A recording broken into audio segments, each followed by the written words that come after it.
నమస్తే, welcome to 99 TV. Mahakumbh కాదు, అది మృత్యుకుంభ్. మమతా బెనర్జీ ప్రలాపన పవన్ కళ్యాణ్లో ఫైర్ని రగిల్చింది. అది వైల్డ్ ఫైర్ అయింది.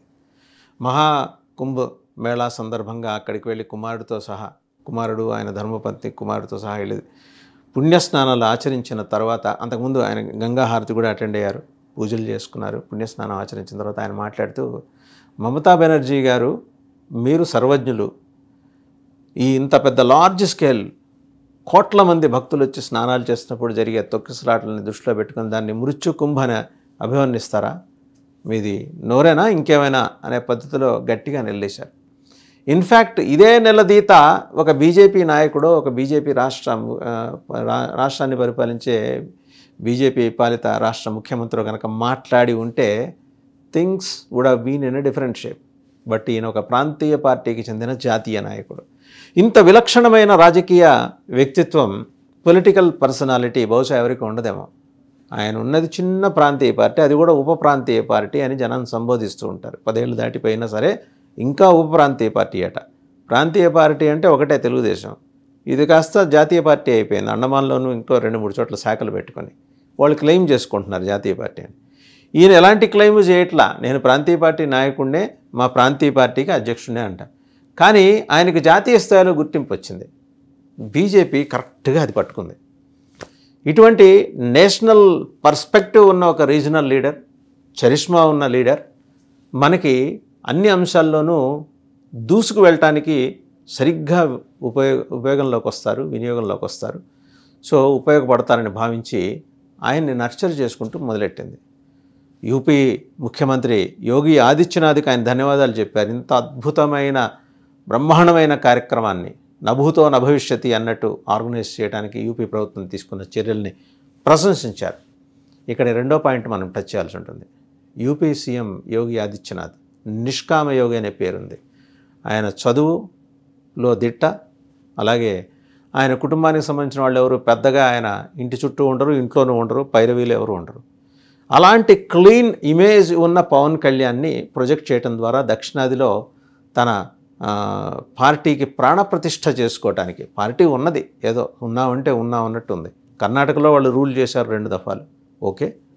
ఇప్పుడు మరి ఒక సమాంతరంగా కాంగ్రెస్ పార్టీ, జాతీయ స్థాయిలో కాంగ్రెస్ పార్టీకి సమాంతరంగా రాజకీయాలు దక్షిణాదిలో చేయాలంటే అంతో ఇంతో కాంగ్రెస్ పార్టీకి సౌత్లోనే కొంత ఆదరణ ఉంది.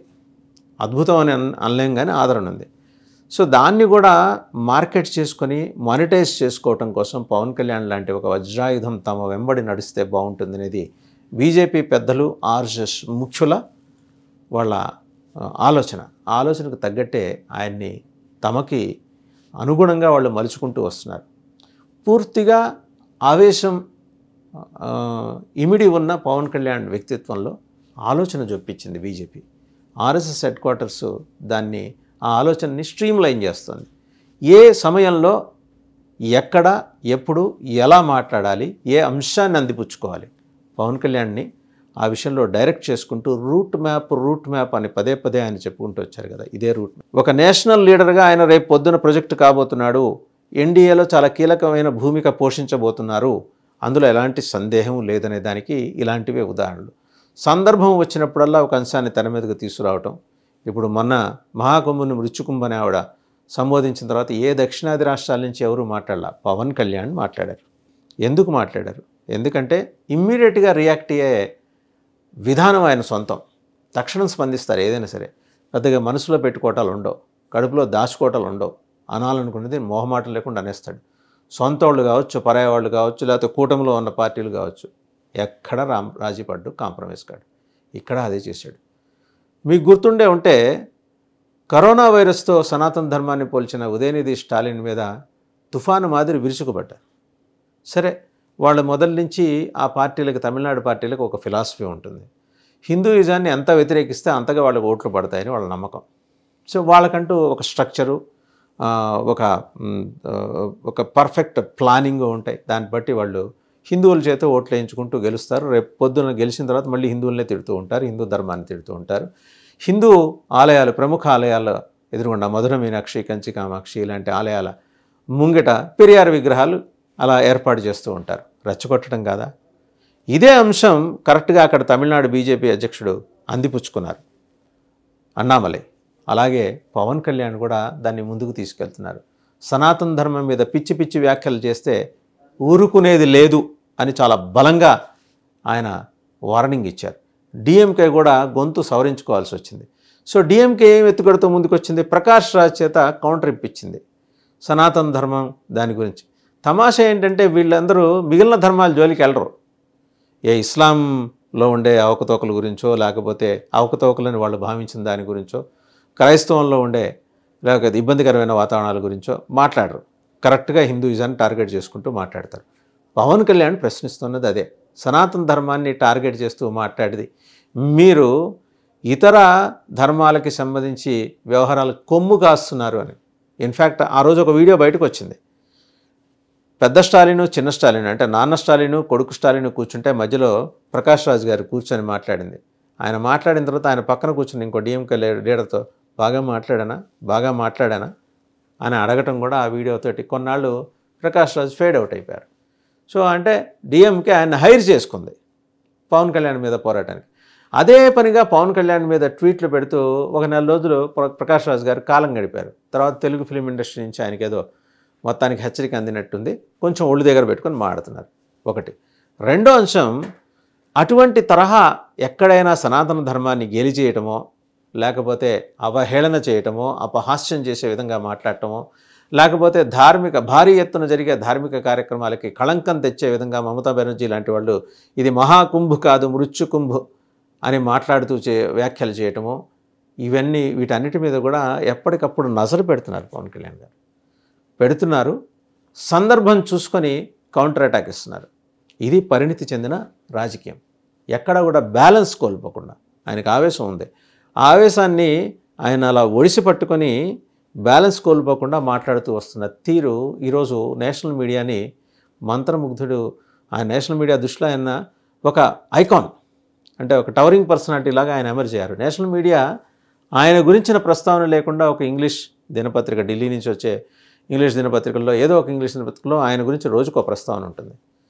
అలాగే విజువల్ మీడియాలో కూడా ఆయన ఒక డిబేటబుల్ టాపిక్. సో ఆ అటెన్షన్ని ఆయన డ్రా చేయగలిగారు, ఆ నేషనల్ మీడియా సపోర్ట్ని గ్యానర్ చేయగలిగారు. పవన్ కళ్యాణ్ గొప్పతనం.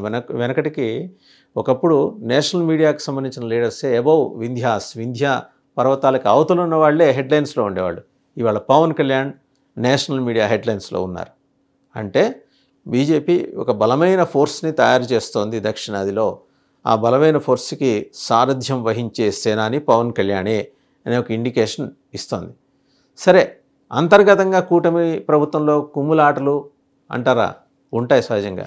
అందరూ ఒకే ఐడియాలజీ ఉంటే ఒకే పార్టీగా నిలబడి గెలిచేవాళ్ళు కదా. 3 పార్టీలు ఉన్నాయి, ఈయనకంటూ స్పష్టమైన అభిప్రాయాలు ఉన్నాయి, నిర్దిష్టంగా మాట్లాడతారు, నిర్దుష్టంగా మాట్లాడతారు, ఖచ్చితంగా ఇది ఇలాగే జరగాలని చెబుతారు.